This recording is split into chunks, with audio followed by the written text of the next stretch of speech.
بسم اللہ الرحمن الرحیم۔ ایک بادشاہ بہت ظالم اور جابر تھا۔ اس کی بیعت کے قصے سارے ملک میں مشہور تھے۔ لوگ اس سے نفرت کرتے تھے اور اس کا نام آتے ہی لوگ کانپتے تھے۔ ایک دن جانے کیا ہوا، بادشاہ نے سارے شہر کو مدعو کیا کہ ایک اہم اعلان کرنا ہے۔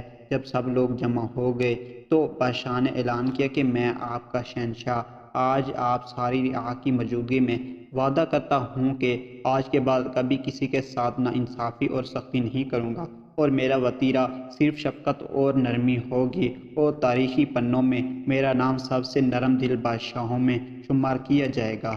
سب لوگ بہت حیران ہوئے کہ شاید بادشاہ سٹلا گیا ہے، اس کو کیا ہو چکا ہے۔ خیر، سب نے سوچا کہ بس ایسے ہی بول رہا ہے، وقت بتائے گا کہ یہ بدلا ہے کہ نہیں۔ بادشاہ دراصل بالکل بدل گیا تھا اور ساری عوام اس سے نہایت خوش اور مطمئن تھی۔ کئی مہینے بعد اس طرح رہا، وزیر سے صبر نہ ہوا اور ایک دن ہمت کر کے بادشاہ سے پوچھا کہ ذال الہی، آخر کسی وجہ سے آپ کا دل بدل گیا؟ بادشاہ بولا، کچھ دن پہلے کی بات ہے کہ میں جنگل میں جا رہا تھا کہ میری نظر ایک لومڑی پر پڑی۔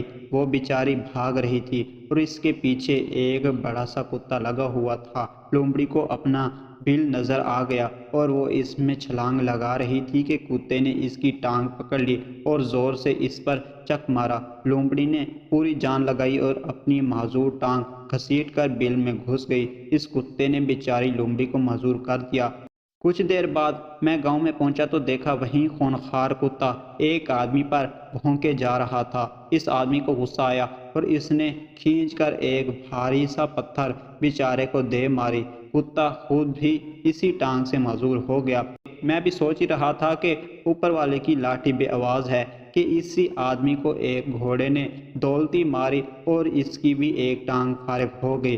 گھوڑا بھاگ رہا تھا اور آگے جا کر ایک گڈھے میں گر گیا۔ اتنا دیکھ کر ہی میری حالت خیر ہو گئی اور میں نے سوچا کہ میں اتنا ظالم ہوں، ہر ایک پر حکم چلاتا ہوں، کسی کی پرواہ نہیں کرتا، تو میرا خالق میرے ساتھ بھی وہی کرے گا جو میں اس کی مخلوق کے ساتھ کرتا ہوں۔ ایک ہی ترکیب سجھائی دی کہ کیوں نہ میں اپنی رعایا کے ساتھ اچھا ہو جاؤں تاکہ میرے ساتھ بھی اچھا ہو۔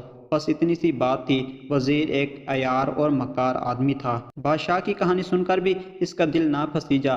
بے حس آدمی ادھر سے اٹھا اور دل میں سوچا کہ بادشاہ فارغ ہو گیا ہے، یہی وقت ہے کہ میں اس کا تخت ہتھیا لوں۔ ایسی غلیظ سوچ ابھی اس کے دماغ کی دہلیز پر ہی تھی کہ خالق کا نظام کام میں جت گیا اور گھٹیا وزیر دھڑام سے سیڑھیوں سے گرا اور اس کی گردن دو ٹکڑے ہو گئی۔ جیسی کرنی ویسی بھرنی۔ کسی کے ساتھ برا کر کے یہ مت سوچو کہ کسی نے نہیں دیکھا، جو دیکھ رہا ہے جب وہ پکڑ کرتا ہے تو بڑے سے بڑا سلطان گھٹنے ٹیک دیتا ہے۔ اچھا کرو اور صلے کی امید لوگوں سے مت رکھو، اور برا کرو تو یاد رکھو کہ اب کہیں زمین پناہ نہیں دے گی، اور پھر چپ کر کے اپنے گناہوں کا خمیازہ بھگتو۔